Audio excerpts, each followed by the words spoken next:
aller les chercher. Et donc, qu'est-ce qui s'est passé pendant la Covid?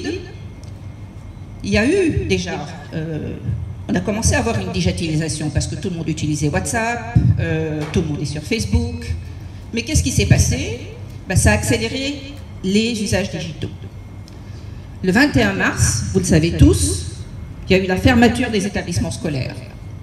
Et 95% des écoles avaient été forcées de fermer, pas seulement ici au Sénégal, mais ailleurs en Afrique. Et on s'est rendu compte à quel point finalement la technologie était importante.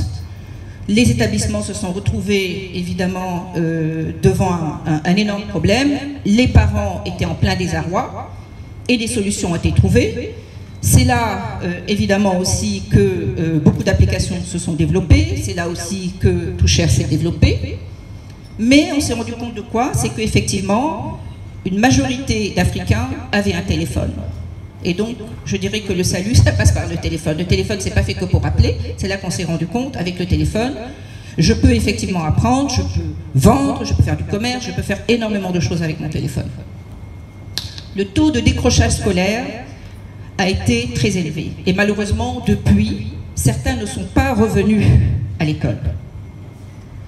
Mais avec Toucher, justement, il y aura cette possibilité, s'ils le souhaitent, de pouvoir le faire. Et ceux qui ont été les plus désavantagés, c'est ceux qui vivaient dans les communautés rurales. On le sait, le taux de scolarisation, surtout des filles, est très élevé. Ça entraîne encore une plus grande fracture.